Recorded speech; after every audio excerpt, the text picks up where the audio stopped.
I should have stayed in bed.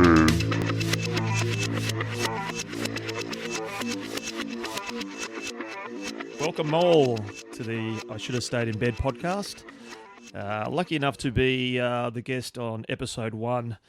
Now, if you managed to have downloaded this and are sitting in a little quiet room with headphones on, good luck, because we've really got no idea what's going to happen in the next hour.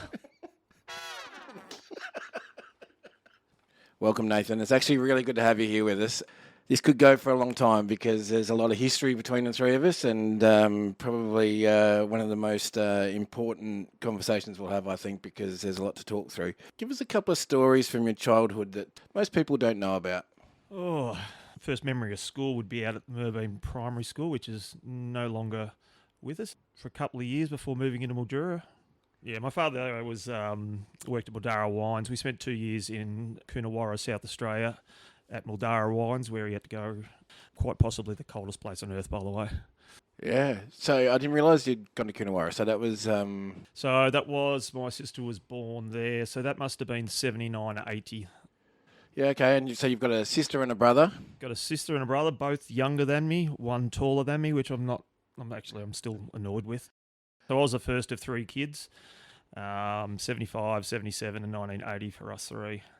Tell me, Nathan, would you be a Matchbox Cars, a Barbie doll, or an action hero type of boy? All right, okay. Well, look, I'm going to hit you with a Matchbox story that I don't think I've actually ever told anyone this. So, you're a boy, Matchbox Cars, the great escape. You think you're racing, you're on the lawn out the back and you're racing, your brother with his Matchbox Cars. But before Greg came along, I had a Matchbox car in my cot.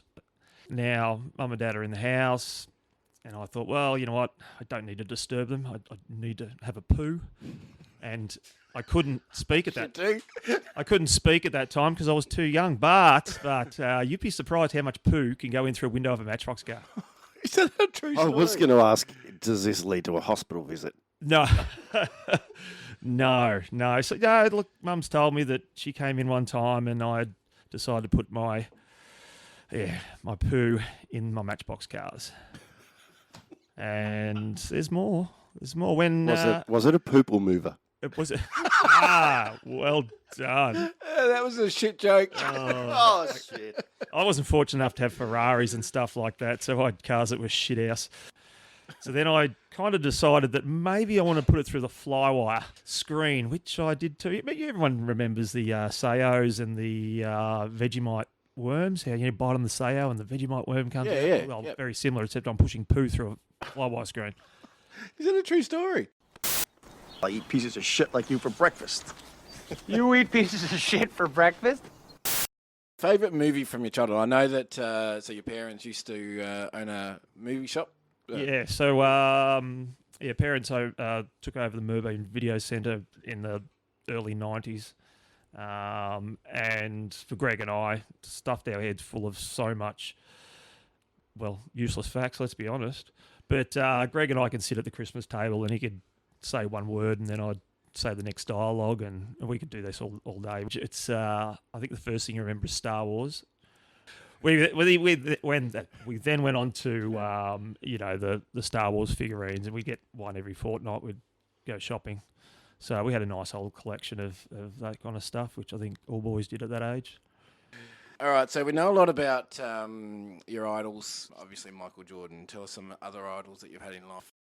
Yeah, well, it's pretty obvious if you've ever been to my house that I'm into basketball, and there's no greater basketballer than Michael Jordan, and I've got all sorts of stuff. Probably my most prized possession is actual letter from him.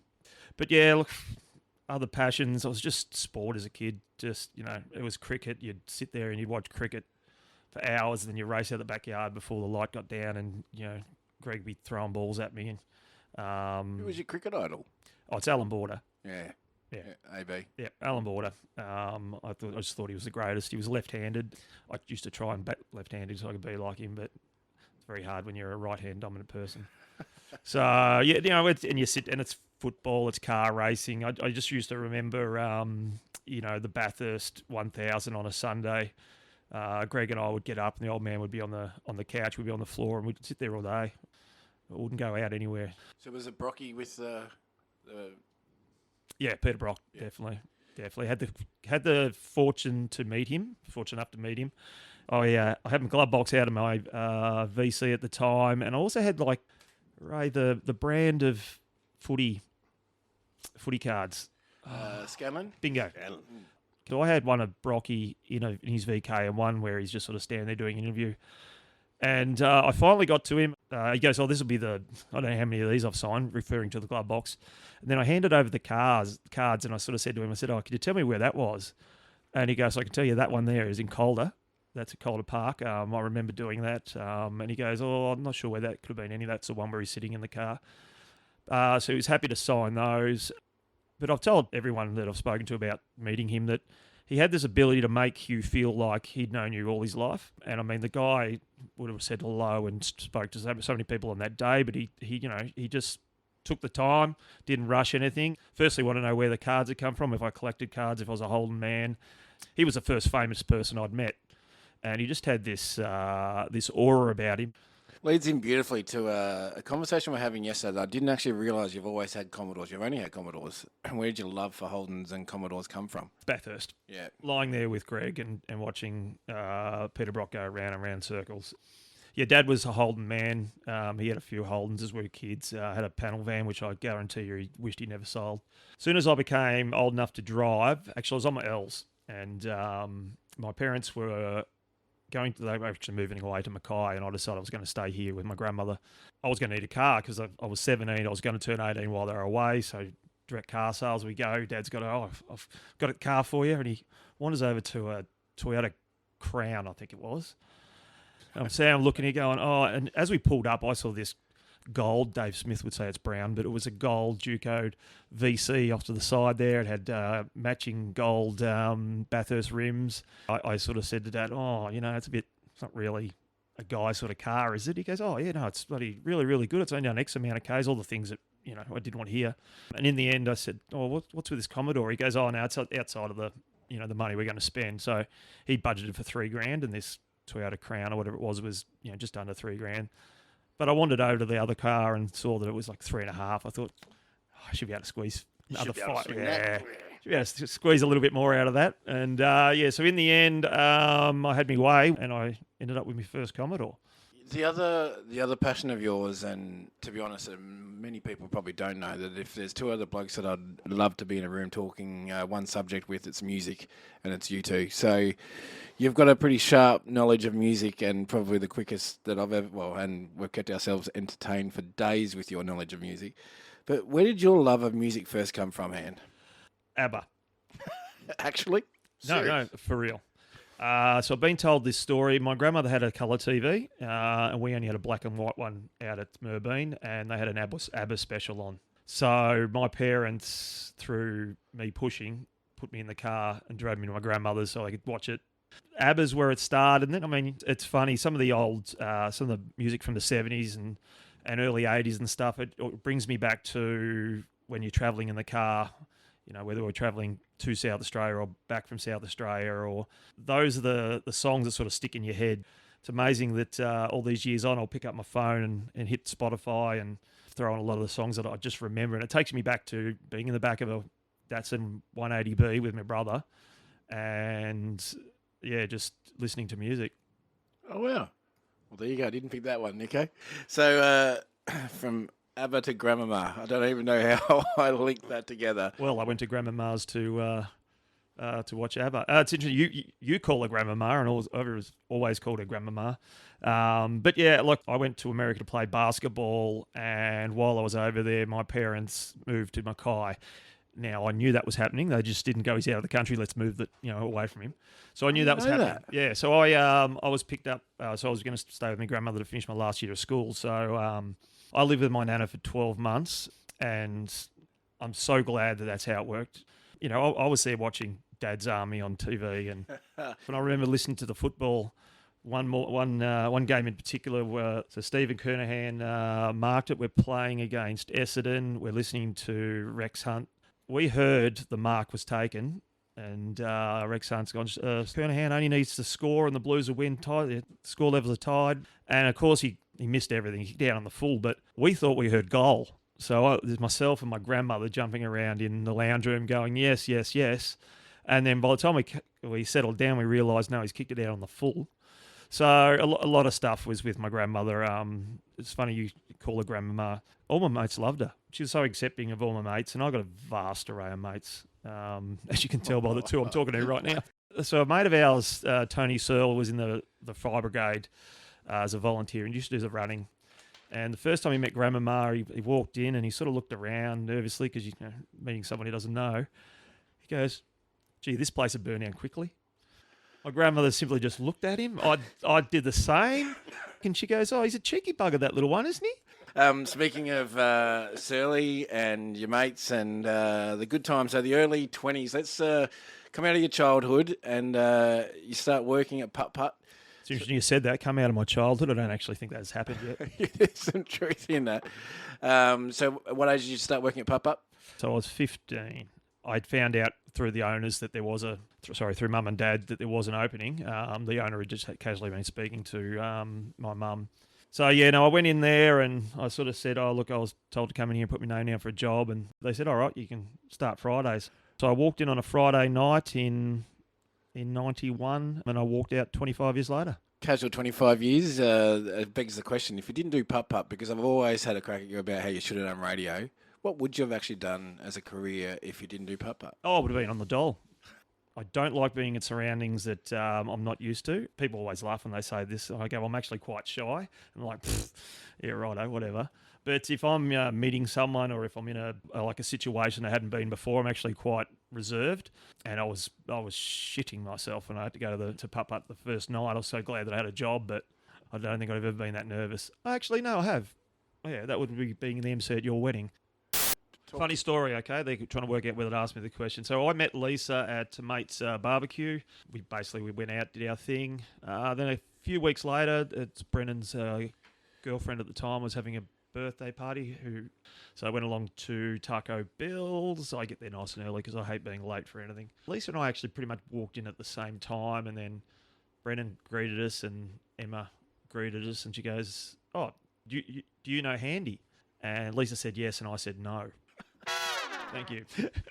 So I turned around, I looked at her, and she's looking at me like with this disappointing look, and I'd forgot completely about meeting her 2 weeks prior. So she's now my wife, so I've come from a long way back to get that sealed. But yeah, I did meet my wife through some friends, and then a couple of weeks later I met her again. For those that know Handy, obviously they know what Handy's been going through for the last 5 years. Actually, it's probably longer than that because you moved back when? Yeah, 10 years ago. Yeah, see, I've been going through it for 10 years.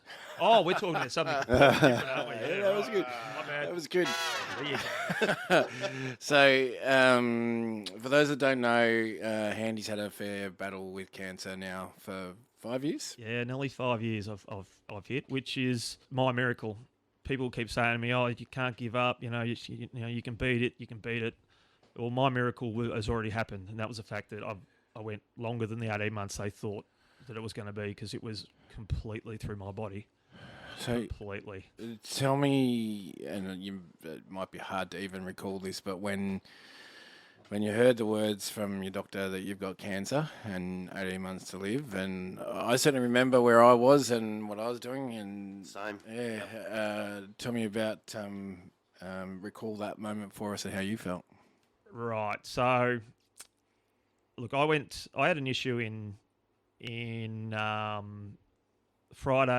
February of 17, and I went to my GP and said, "Oh, something's not right here." We did a poo test, and he found like some kind of stomach bug. Who keeps on coming up? I in know, this podcast, doesn't it? So yeah, anyway, he thought it was some kind of stomach bug. Asked if I'd been overseas, drank water overseas, that kind of stuff. So he put me on antibiotics, but it just didn't do anything. So I went back and he goes, "Oh look, I'll refer you to the specialist." That was February, so I couldn't get in to see the specialist until June. Once I got in there, he said, "Oh look, we'll put you in for a colonoscopy and we'll have a bit of a look, see what's going on." So this took quite some time. I believe it was November I was due in of 17. It was postponed and cancelled another 3 times before, just before Easter. So it was April, or the end of March actually, that I actually got in. And then I woke up and out of the anaesthetic, and he's sort of standing there, and I knew something wasn't right, and I'd said to Lisa, look, if it's cancer, I'm fucked, because it's just going on so long. So yeah, and he sort of goes, oh yeah, no, you're in a little bit of trouble here. And I'm like, oh, okay. He goes, yeah, no, we went for a bit of a look. Look, there's a tumour. I can't see how far up it's going to continue, or if there's anything else up that chute. Is it the proper word? The chute, the Alpu chute. He couldn't tell us anymore because it was so big that they couldn't get their camera through. Far out. So then I was sent to the Alfred Hospital, which technology is a bit. They had a smaller camera crew, I think. Yeah. So and then it was a big trouble. It was 13 months from me going, hey, I've got an issue, to B finding out. Oh, wow. I didn't realise it was that long. That it sealed my fate. So at that stage, after all the scans were done in Melbourne, it was stage 4. And I remember Lisa and I sitting there, and we were the colorectal surgeon was there, and he's got the actual scan. He put it up on the computer there, and I'm looking at the outline of my body, and he sort of pointed. He goes, "Oh, that little black section there, that's your liver." I'm like, "Oh, I'm still trying to work out what's what." And I go, "Oh, okay, yeah." And he goes, "And the reason it's black is because that's covered in cancer." And he goes, "I don't know why you're not yellow. Yeah, you've probably only got 4 to 6 weeks of liver function left." I was that close. So in the end, he said, "Look, can you poo again? Can you poo? Were you backed up? Well, it's not great." He goes, "Well, straight back to Mildura and go start your chemo." So I was in a bad way. I'd gone to about 71 kilos. But as I said, my miracle happened is the fact that my body reacted very well to the drugs, extremely well. We got it so far back that I only had the primary and 2 little spots in the liver. Now I had it in my lungs, I had it under my arms, lymph nodes, back of my throat, stomach, right arm, chest. Yeah, it was everywhere. And obviously, even more so, that's taken a toll on your mental health. Yeah, it's got to. Talk about that for us. All right, so mental health is a massive issue, and I think some people still don't take it seriously, and it's absolutely something that should be taken seriously, because I think in my 30s, the start of my 30s, I was really struggling. So I'd work each weekend, I'd get on the piss, and I think that was my coping mechanism. I was waiting for whatever we're doing on Friday night or Saturday night, so I can get on the piss and and just trying to really drink your way through what was undiagnosed depression, but I'm not silly. I knew exactly what it was.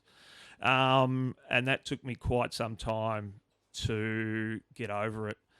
When I was living with Lisa, I started struggling again. Now, you can hide mental health. You can hide that issue. And I was doing that. People don't realise, but I'll go and see a mate down at the workshop, and I'll be there for 10 minutes, and then I'll be gone, because it's so hard to act you, as opposed to being you, and it's just draining. So, like when I was in my 30s, late 20s and early 30s, I was able to hide it because I lived by myself. I could go home and I could have whatever issues, but it was, I was confined to just my world. When you're in love with someone and you've bought a house and you're setting up a life plan, you can't hide it from someone who knows you inside and out. So we spoke about it. I went to see my doctor, and he prescribed some pills which take the edge off it. I struggled through for about just over 12 months with that, and then I started to come good, and then eventually I got off those. And then life took over.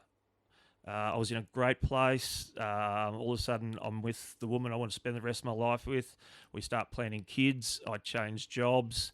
I was in a really, really good place. Now, if I was able to get to that place without help, who knows?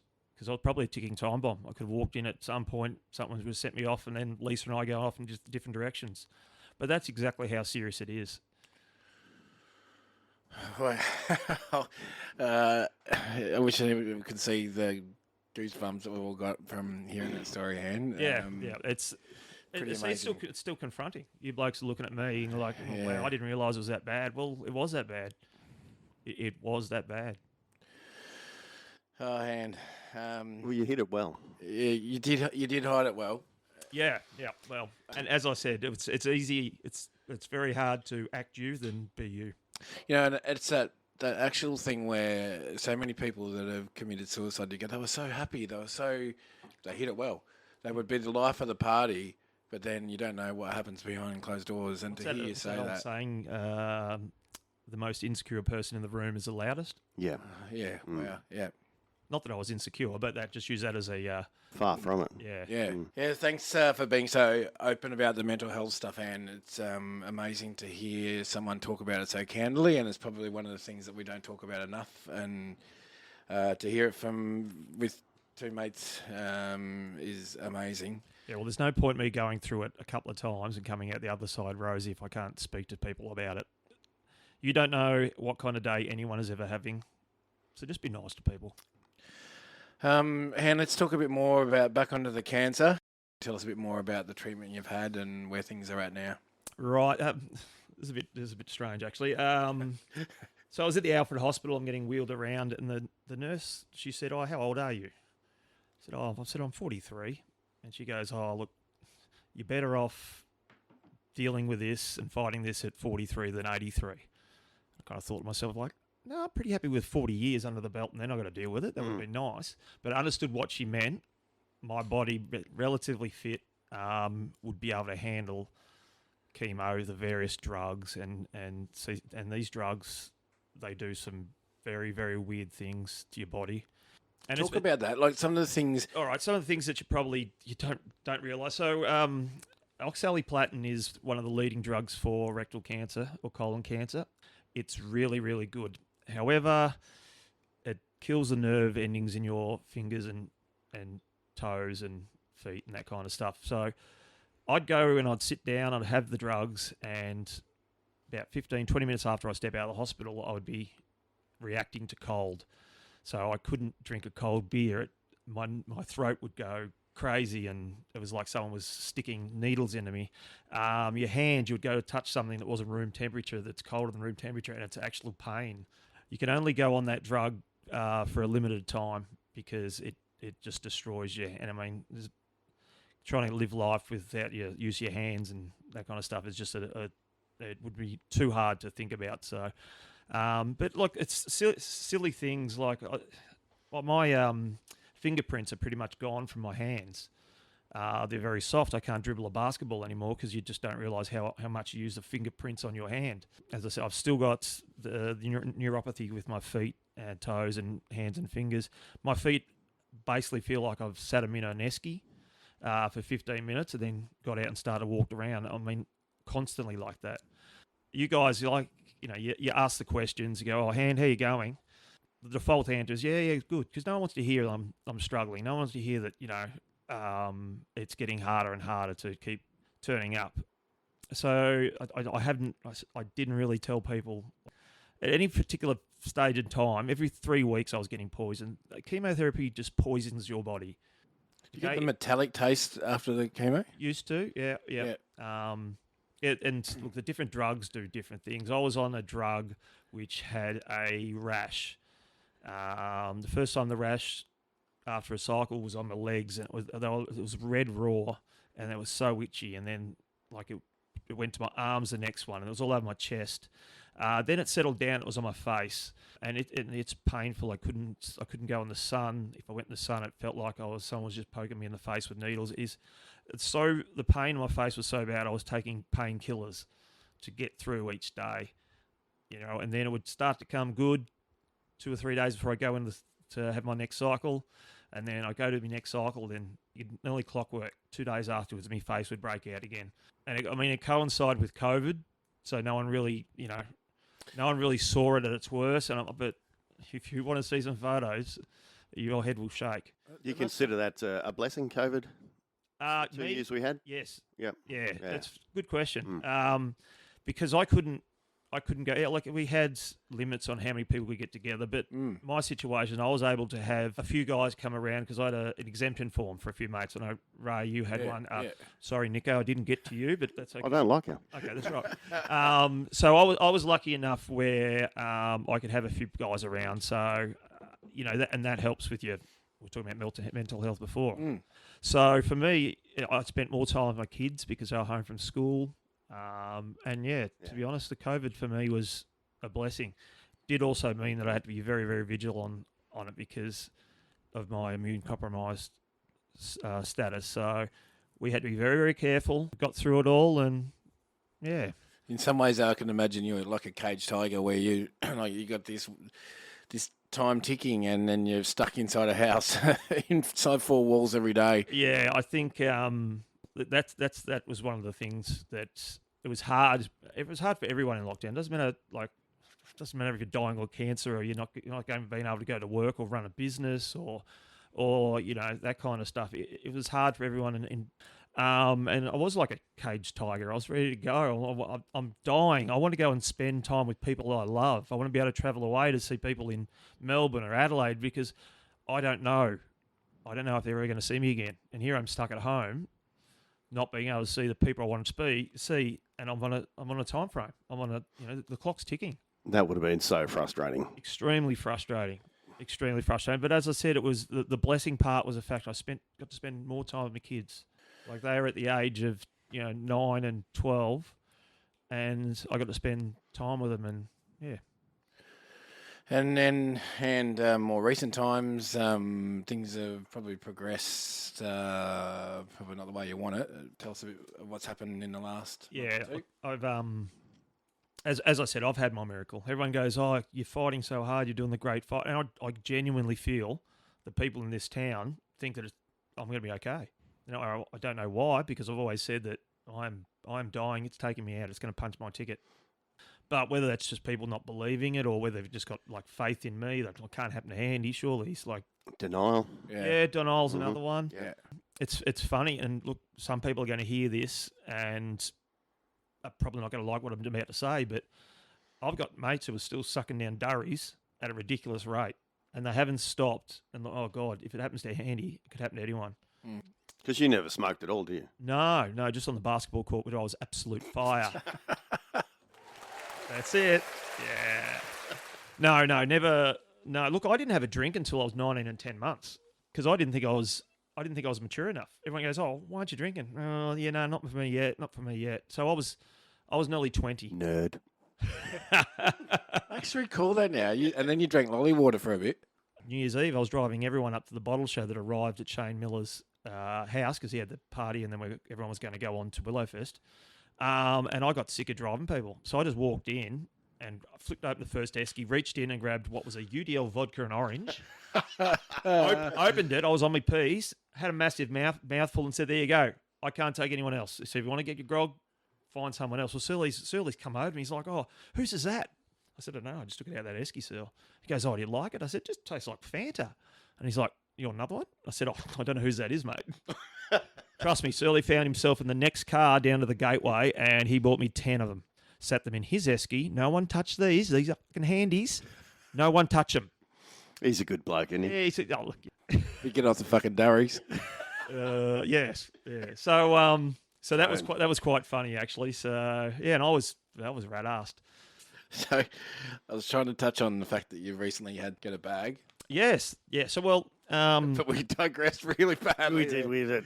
And it was good fun going there, so let it happen. No, yeah. So what's happened of late? My oncologist has left no stone unturned. He has pretty much most of the main hospitals in Australia know of me because he's just been at everybody. If anyone can help, anyone can help. Who's that? Who's the oncologist? Krishna. His last name is very, very long. He should be batting 5th for Pakistan in any of the next coming tests. It's a really, really long one. He's been simply amazing, to be honest. And look, when it started to get flared up on my liver again, there was a guy, Austin Hospital. They're very aggressive with what they want to do, and went down there, and he's like, I want to zap you. I want to hit you with some radiation to try and take care of that liver. If you'd allow me to. Well, I got no other options. I said, well, go for it. So, and look, it worked. It knocked it on the head for quite some time. It was getting me more months. So, yeah, my oncologist has done everything, but it gets to the point where there is nothing left in the bag for me to fight with. Nothing. I'm sitting here now. I haven't had treatment in quite some time. I've had an operation to bypass the tumour that's in my rectum. So, yeah, I now poo. You're right, this poo thing is a common... I didn't realise my life was so full of shit. But yeah, now I have a bag on the side of my stomach, and I poo out the side of my stomach. So what's your quality of life like at the moment, Han? Good. You know what? You can fight. Do everything you can just to get time with the kids. But at some point, you've got to have meaningful time with them. This was a decision. You know, I always knew this day was coming. But yeah, Lisa and I sat down and look, we cried. If I'd be a rich man if I had $1 for every tear I've shed in the last 5 years. The shower's a good place to go and cry and hide it. No one sees you in the shower when you're bawling your eyes out. But I've had times where I've had to do that, and I've had times where I've had to do it in front of my kids, which you just hate. But they're quite aware of. Like, they always knew something was wrong. They just knew something was wrong. Peyton's very in tune to me. And Peyton actually knows that it's going to kill me. So Peyton's had the news now. Yeah, she's had the news. Dallas, look, I don't think he still understands. And look, man, how do you tell a 9-year-old child that Dad's not going to be around? You got 2 beautiful kids, so Peyton and Dallas, and Peyton, she's an absolute ripper, and so is Dallas. He's chip off the old block, I reckon. If Mum could describe what it was like to have Handy around, I reckon it'd be Dallas. Yes, yeah, I do see a lot of Dallas in, like, me and Dallas, which is quite scary, to be honest. Playing pretty well at basketball, both of them, actually. Yeah, look, it's just always been our thing. So Peyton and I've coached Peyton through most of her basketball, so it's something that she can connect with me. Dallas, however, he's got all the skill in the world. It comes very, very easy to him. But it's very hard to get him out the front and shoot on his ring. You see it, he just does things that, you know, a kid that age shouldn't do. And then you tell people that he just doesn't even practice. Like, if we have training once a week, that's the only time he really practices. But he's going to get to the point where he's going to grow tall, and it's going to make a huge difference to the game. He'll find it comes very, very easy. What do you reckon they're going to be when they get older, Han? Well, Dallas, I've had plenty of conversations with Dallas regarding what he's going to be. Because, Dad, I'm going to need to work at a bank to start off with, because, you know, the bank's got lots of money. Oh yeah, mate. He goes, and then once I've made all my money, I'm going to leave the bank to my best employee.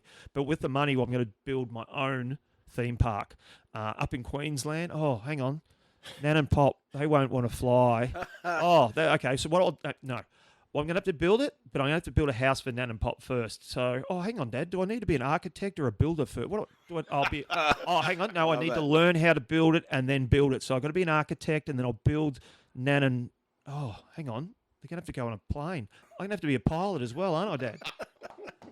And I'm like, jeez, mate. So his idea was that he's going to finish school, he's going to become a pilot, he's going to be an architect so he can design the house that he's going to have behind his theme park. And he did actually say that there'll be one day a week where everyone who works at the theme park goes on the rides all by themselves. Sounds very much like he's going to end up a Putt-Putt. Yep, that's what I thought. That's exactly what I thought. So just before we move on from this, talk to us a bit about... Almost feel like we should do a podcast with Lisa and what she's been through with you and the ride and the journey. But, talk to us a little about what it's been like and what she's had to go through with you, because it's probably been pretty amazing. It's been suggested that I have a wade with words. A lot of the stuff I write, people go, I couldn't write that. There's no way I can do that. I actually don't have words for Lisa. I just genuinely have no idea. She looks after her family. She's got 2 kids. She's got a sick husband. She organises everything, every trip away, paperwork, the whole work. I've got. Oh, you're gonna have to stop. Sorry. Just don't have the words. Like she runs our family. She runs. she runs her sister's family. She is just an incredible human being. And I've made a lot of dumb choices in my life. And hey, you blokes have been there for some of them. Saying yes to this lady on a lagoon in Hamilton Island was the best damn decision I've ever made. And she didn't sign up for this. She doesn't deserve this. But she's amazing. And Yeah. cheers to Lisa. I think we can all. All right, just to lighten the mood a bit. The mood a little bit. Do you think I got a little bit too deep? It might have got a little dark. This is a segment called 5 Quick Fire Questions, Nathan. Favourite movie? Favourite movie? Oh, Shawshank Redemption. I was in a video store for like 3 or 4 years of my life. Die Hard would be in there. It's funny, you look at movies now and they are so polished, and I kind of liked it back when it was a little bit rougher. A lot of that sort of stuff. Michael Jordan's Playground. How's that go? Nah, shit. No, well, they come fly with me, Michael Jordan. All right, that wasn't quick fire. Anyway, next question. Michael Jordan, Above and Beyond. No, none of them. Who would play you in a movie of your life? And don't say Dita Brummer. Susan Sarandon. She's tall. She's got long legs. First album or cassette, I reckon? Our first cassette was 1985 Comes Alive. Top 5 bands or artists? Well, I'm a Counting Crows man. If I could go to a Foo Fighters concert, I would be absolutely Well, stoked. you've I got think Live's Throwing Copper, lots of good stuff. And put Backstreet Boys in there for Lisa. Yeah, she's going to their concert in March. Yeah. Yeah. Really? Yeah, wow, Nick, the enthusiasm I just got from your face was amazing then. We were saying that's one of the things that COVID did well. Stop the Backstreet What the Boys. Backstreet Boys? Oh, yeah. see, Stop them coming to you know what you Australia. haven't realised though? What? They had a lot more time to practice. They need it. They were always coming back because Backstreet's back. All right. There you go. What would you tell your 10-year-old self if you could? Pull your head in, you're a dickhead. Okay, well, and then let's make it 6 questions. Your favourite beer? Oh, anything you buy, Ray. Oh, yeah, well, that's not going to go well. Actually, no, you've given me some of the worst beers I've ever tasted in my life. Now, No, can you go to the fridge? Well, let's do shit beer of the week. Shit seems to have been the topic of conversation. I reckon this beer is going straight to your bag today. Could very well. Because I found this beer in Adelaide, Nico, and it is Big Shed Brewery's chicken salt beer. We tried it in Phillip Island when we were there a few weeks ago. And how was it, Nico? I'm going to wait to see Handy's reaction. All right. So this is my... It's the brewing company's what, in South Australia? Big Shed Brewery, they're South Australian. Okay, so it's going to take a half hour for the taste to kick in. There you go. There you Did go, you actually Andy. realise that the chicken salt actually comes from South Australia? So that chicken Oh, salt what? It doesn't come from chickens? So it was actually it's a match made in heaven that South Australia would come up with a beer